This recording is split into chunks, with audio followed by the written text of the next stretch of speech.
Breaking through. The letter arrived on a Tuesday morning. Sarah stared at it for a long time before opening it. Her hands trembled slightly as she tore the envelope. 3 years of applications, 3 years of rejections. But this time felt different. We are pleased to inform you. She didn't need to read further. The scream that escaped her lips startled even herself. Sarah had always been the quietest student in her small town. Teachers often forgot she was there. When she first mentioned wanting to become a doctor, her guidance counselor suggested something more realistic. Her parents, though loving, worried about the cost and difficulty. But Sarah had a secret fire inside her. Every rejection letter had only fed the flames. The medical school was in the city, far from everything she knew. On moving day, her father carried her single suitcase up 3 flights of stairs to her tiny apartment. Her mother cried when they left. Sarah didn't. She was too busy planning her schedule for the next day. The first week was overwhelming. Everyone else seemed smarter, more prepared, more confident. In anatomy class, her lab partner was a man named Raj who had parents who were both surgeons. During their first dissection, Sarah's hands shook so badly she could barely hold the scalpel. "Take a deep breath," Raj whispered. Everyone's scared. Some just hide it better. Slowly, Sarah found her rhythm. She studied until midnight most nights, woke at 5 to review notes. The material was hard, but she discovered she had good instincts. When professors asked questions, answers formed in her mind easily, though she rarely raised her hand. One day, their biochemistry professor asked a particularly difficult question. The room fell silent. Sarah knew the answer but kept her eyes down. Then she remembered something her grandmother once told her: "Your silence doesn't protect you. It only makes you invisible." Sarah raised her hand. "Correct," the professor said after she answered. "Excellent reasoning."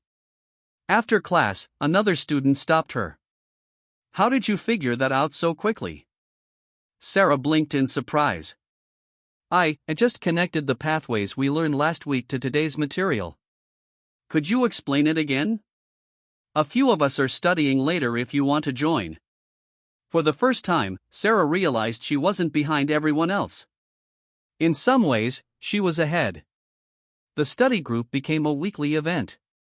Sarah found herself explaining concepts to others, her voice growing stronger each time. Raj often smiled at her across the table, nodding encouragingly when she spoke. Midterms came. Sarah scored in the top 5% of her class. Her parents didn't quite understand what that meant, but they told everyone in their small town anyway. Then came the hospital rotations. Real patients with real problems. The first time a patient asked her a question, assuming she knew the answer because of her white coat, Sarah felt like an imposter. But she remembered to breathe, think clearly, and admit when she needed to check something. An elderly woman with congestive heart failure became Sarah's favorite patient. Mrs. Chen reminded her of her grandmother, stubborn, sharp-witted, and kind. Sarah spent extra time explaining medications and answering questions. When Mrs. Chen was discharged, she gripped Sarah's hand and said, "You're going to be a wonderful doctor. You listen." On a cold winter morning during her second year, Sarah's phone rang. It was her mother, calling to say her father had suffered a heart attack. Sarah rushed home, medical textbooks stuffed in her bag. At the hospital, the doctors spoke in jargon her mother couldn't understand. Sarah translated, explained options, and asked crucial questions. When the cardiologist realized she was a medical student, he took extra time to show her the angiogram. "Your daughter knew exactly what to ask," he told her mother later. "She's going to be an excellent physician." On the drive back to school a week later, Sarah realized something had shifted inside her. The fear wasn't gone, but it had transformed into something else: purpose. She wasn't just studying to prove people wrong anymore. She was learning to help others through their most vulnerable moments, to translate complex science into healing. Sarah wasn't breaking through barriers anymore. She had already broken through. Now she was building something new on the other side. Sarah's final year of medical school passed in a blur of early mornings and late nights. She moved between hospital departments, learning something new each day. Her white coat no longer felt like a costume but a second skin. On match day, when medical students discover where they'll do their residency, Sarah sat with Raj in their study group. Her hands shook as she opened the envelope. Internal Medicine, Boston General Hospital, she read aloud. Her first choice. The room erupted in cheers. That night, Sarah called her parents. Her father, fully recovered from his heart attack, couldn't stop telling her how proud he was. Her mother just kept saying, "My daughter, the doctor." Moving to Boston meant leaving behind everyone she knew, again. Sarah found a small apartment close to the hospital and spent a week arranging her few belongings. The night before her first day, she barely slept. Residency was harder than medical school. The hours were longer, the responsibilities heavier. Sarah worked 30-hour shifts, making decisions that affected real lives. Sometimes she got those decisions right. Sometimes attendings corrected her before mistakes could happen. 3 months in, Sarah admitted an elderly man with pneumonia. Mr. Rivera reminded her of her grandfather, stubborn about taking medicine but full of stories. She checked on him between other patients, making sure he understood his treatment plan. One night, while reviewing charts, Sarah noticed Mr. Rivera's oxygen levels had been dropping slightly over the past day. The change was small, nothing that would trigger immediate alarm, but something felt wrong. She walked to his room. Mr. Rivera was sleeping, his breathing more labored than before. Sarah ordered additional tests and called the attending physician. "I'm worried about early sepsis," she explained. The attending looked skeptical but agreed to the tests. 2 hours later, the results confirmed Sarah's suspicion. They started antibiotics immediately. "How did you catch that?" the attending asked later. "His numbers barely changed." Sarah thought for a moment. "I'm not sure. Something just didn't feel right." The attending nodded. "That's clinical intuition. Some doctors take years to develop it. Don't lose that." As months passed, Sarah grew more confident. She developed her own system for patient rounds, taking extra time to sit rather than stand when delivering difficult news. Nurses began coming to her with questions, even when she wasn't assigned to their patients. One day, Sarah treated a teenage girl from her hometown. The girl had been in a car accident while visiting Boston with her family. When she realized Sarah was from the same small place, her eyes widened. "Did you always know you wanted to be a doctor?" the girl asked while Sarah checked her stitches. "Yes, but many people told me it would be too hard," Sarah answered honestly. "People tell me that about engineering," the girl said quietly. Sarah finished the examination and sat down. "Let me tell you something. The people who say it's too hard are usually the ones who never tried." 6 months later, Sarah received an email from the girl's mother. She had started taking advanced science classes and joined a robotics club. Near the end of her first year of residency, Sarah was assigned a medical student to mentor. The young woman seemed terrified, reminding Sarah of herself not long ago. "I don't know if I can do this," the student confessed after a difficult case. Sarah smiled.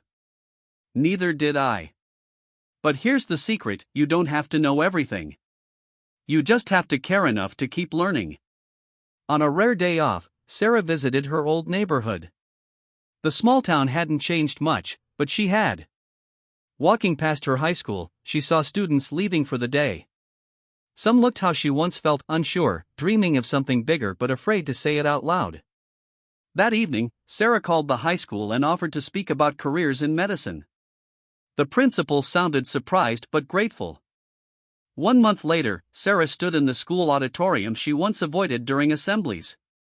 Looking out at the students, she saw versions of her younger self. "The hardest part isn't the studying," she told them. "It's believing you belong there." After the talk, a line of students waited to ask questions. Sarah answered each one, stayed late, and gave out her email address. She walked back to her car under a clear night sky, feeling the full circle of her journey. This wasn't just a new beginning for her. Perhaps, for someone in that room, it was the beginning of their own breakthrough. Tom Harrison stared out the window of his small, cramped apartment. The rain pelted against the glass, matching the rhythm of his heavy heart. At 35, life had dealt him a series of cruel blows that seemed to knock him down repeatedly. Just 6 months ago, he had lost his job at the local manufacturing plant. The factory closed suddenly, leaving dozens of workers like Tom struggling to find their next meal. With no savings and mounting bills, he took whatever work he could find, part-time shifts at a nearby warehouse, odd jobs that barely covered his rent. But the real devastation came when his mother passed away. Elizabeth Harrison had been his only real family, a woman who had worked 3 jobs to raise Tom as a single mother. Her small apartment was now empty, her worn photograph the only reminder of her love and sacrifice.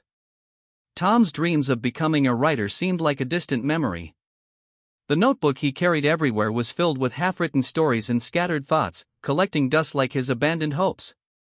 Each morning, he would wake up at 5 a.m., put on his worn-out work boots, and head to the warehouse, hoping something would change. The warehouse was a cold, unforgiving place. Massive shelves towered above him, filled with boxes that seemed to mock his own boxed-in life. His co-workers were a mix of tired souls, some younger, some older, all fighting their own battles. Tom moved boxes, loaded trucks, and tried to remain invisible. During his lunch breaks, he would sit in the small break room, pulling out his notebook. Sometimes he would write a few lines, capturing moments of struggle, glimpses of hope. Other times, he would just stare at the blank page, wondering if his dreams were nothing more than childish fantasies. Money was tight. His tiny apartment was more of a storage room than a home. A small fold-out bed, a rickety table, and a chair were his only furniture. The walls were bare, save for a few photographs of his mother and a calendar from 2 years ago. He couldn't even afford to replace it. Every evening, Tom would count his money. Sometimes it was just enough. Other times, he would have to choose between buying food or paying the electricity bill.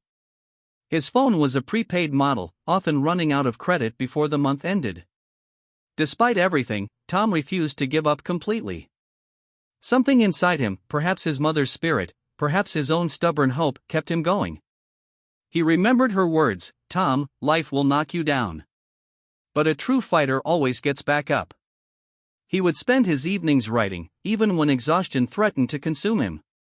Sometimes it was just a paragraph, sometimes just a sentence. But he wrote.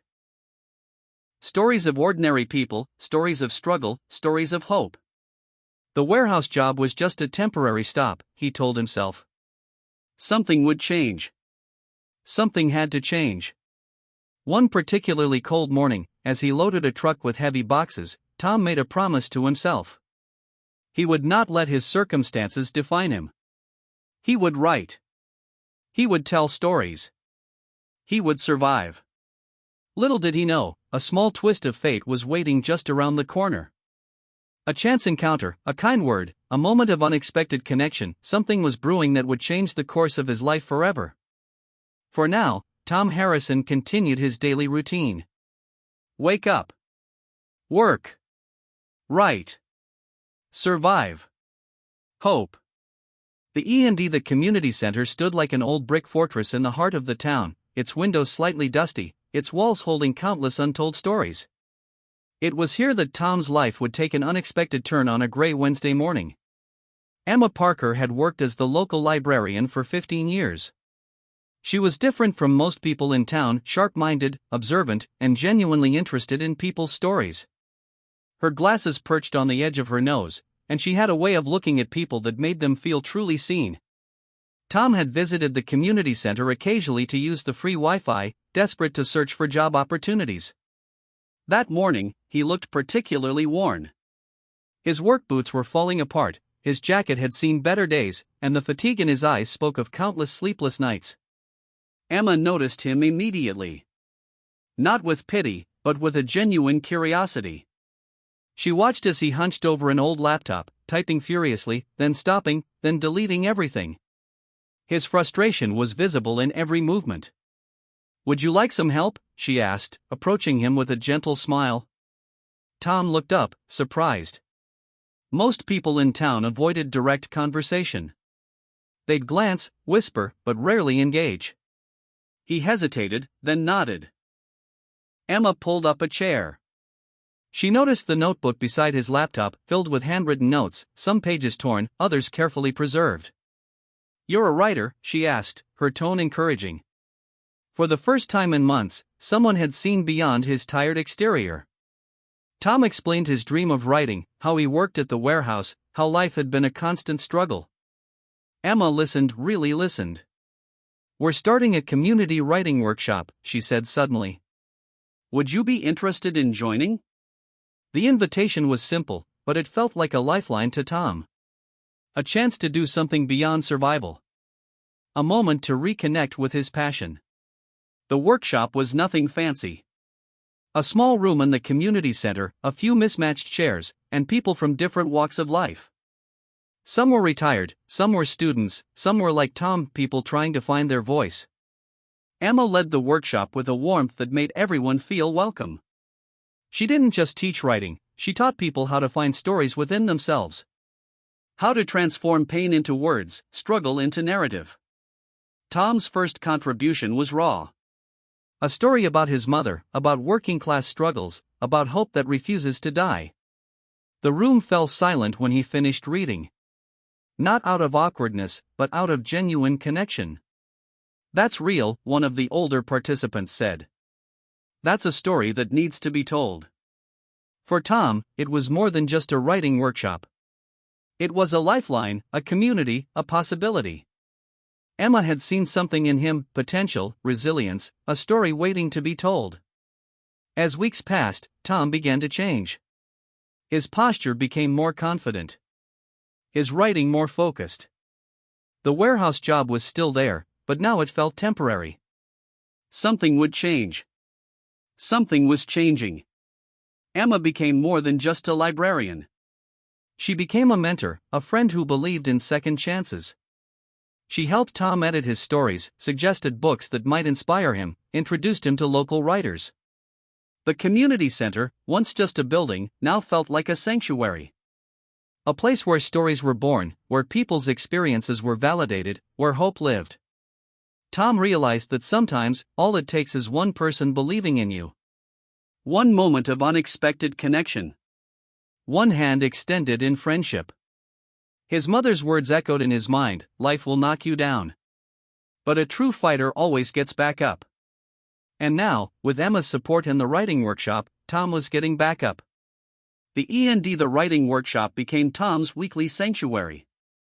Every Thursday evening, he would rush from the warehouse, his work clothes still dusty, notebook clutched tightly in his hand. The group was small but diverse. Margaret, a retired school teacher. Jack, a young factory worker. Linda, a single mother working 2 jobs. Each person carried a story, each person had struggled, each person needed hope. Emma guided them with gentle expertise. She wasn't just teaching writing, she was teaching people how to transform their pain into powerful narratives. Tom discovered he could do more than just write, he could heal through words. His first few stories were rough. Raw emotions spilled across pages, stories about his mother's struggle, about working-class families, about surviving when the world seemed determined to crush your dreams. Some were painful. Some were beautiful. All were true. The group listened. Not with pity, but with genuine understanding. They recognized themselves in Tom's words. Their own struggles, their own hopes, their own resilience. "Your writing touches something real," Margaret would say after each reading. Jack would nod, Linda would sometimes wipe away a quiet tear. Tom began to see writing differently. It wasn't just about telling a story. It was about connection. About showing people they weren't alone in their struggles. His warehouse job continued, but now it felt like just a temporary stop. Writing became his real work. His real calling. Emma noticed the transformation. Tom's confidence grew. His writing became more structured, more powerful. He learned to shape raw emotion into compelling narratives. Some nights, after the workshop, Tom would stay late. Emma would help him edit, suggesting subtle changes that made his story sing. She saw potential where others might have seen just another struggling worker. The group became more than just writing colleagues. They became a family. They celebrated each other's small victories. They supported each other's dreams. Tom started writing about the people he met. The warehouse worker fighting to support his sick mother. The single parent working multiple jobs. The retired person trying to find meaning after decades of work. His stories were simple. But they were powerful. They spoke of real life. Of struggle. Of hope. One evening, Emma made an unexpected suggestion. "Have you considered submitting your work?" she asked. Tom was stunned. Submit his writing? The idea seemed impossible. But Emma believed in him. With her guidance, he started sending his stories to local publications. Small magazines. Community newspapers. Websites that celebrated working-class narratives. Rejections came. Many rejections. But Tom didn't stop. Each rejection became a lesson. Each critique made his writing stronger. The writing workshop became his lifeline. More than just a weekly meeting, it was a place of transformation. Where ordinary people discovered extraordinary stories within themselves. Tom's perspective shifted. He wasn't just a warehouse worker who wrote. He was a writer who happened to work in a warehouse. A subtle but powerful difference. His mother would have been proud. She had always believed in the power of words. Of telling your truth. Of never giving up. The journey wasn't easy. Some nights, exhausted from work, he would wonder if it was worth it. But then he would remember the workshop. The faces. The stories. And he would write. One story at a time. One word at a time. Slowly transforming his life and the lives of those around him. His writing was becoming more than a hobby. It was becoming a mission. A way to give voice to those who were often unheard. Tom Harrison, the warehouse worker, was becoming Tom Harrison, the writer. And his journey was just beginning. The end.